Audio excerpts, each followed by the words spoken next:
In The Love Bug, the main character, aside from Herbie, is a down-on-his-luck racing driver named Jim Douglas. Early on, he steps into an exotic car showroom, and when the dealer asks him kind of car he's looking for, Douglas replies, "What do you have in the way of cheap, honest transportation?" The dealer quickly snatches his fancy liquor back from Douglas, and soon after Herbie shows up from the back of the showroom.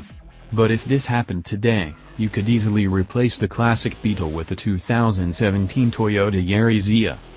The poor thing isn't nearly as endearing to look at as a classic bug, as a result of the rather unattractive nose, and it's now using a second pseudonym, first Scion, then Toyota Yaris, to hide its Mazda heritage. However, everything else about it nails the description of cheap, honest transportation.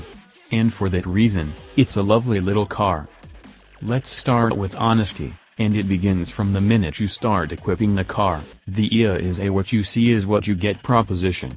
You see, the IA moniker isn't the only holdover from the Scion era. The Toyota Yaris IA retains its monospec configuration, which means it comes with only one option, the transmission. Customers can choose from either a 6-speed manual like our test car, or a 6-speed automatic which costs $1,100. Everything else is standard, and everything includes some choice features. You get alloy wheels, air conditioning, cruise control, USB and Bluetooth integration, a rear-view camera, tilt and telescoping steering wheel with audio controls, and keyless entry with push-button start.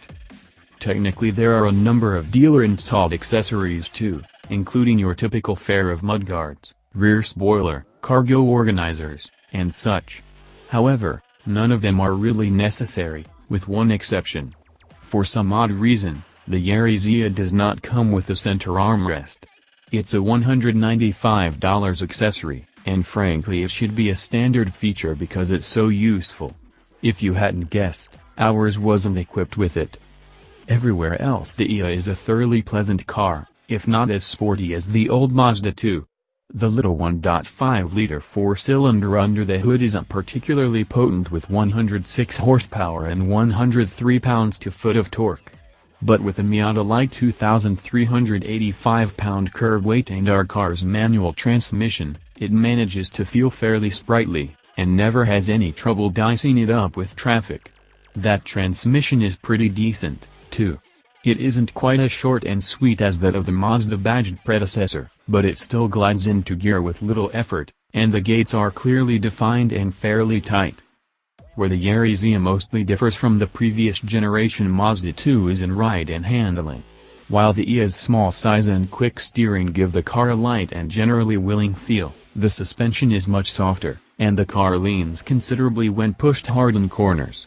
It always feels safe and secure, but it's lost some of that front-drive Miata feel of the old Mazda hatch. The good news is that the Yaris has far superior ride quality and overall refinement. The car handles bumps with aplomb, and is only unsettled over particularly rough pavement. The IA is also surprisingly quiet, aided by an engine that is one of Mazda's smoother units. The pleasant dynamics are capped off by a typically high-quality Mazda interior. Even though the badge on the wheel is from Toyota, and the gauges and infotainment have been given a palette swap from red and white to blue, there's no hiding the Mazda roots. In fact, the interior is pretty much identical to that of the CX-3, just with less color.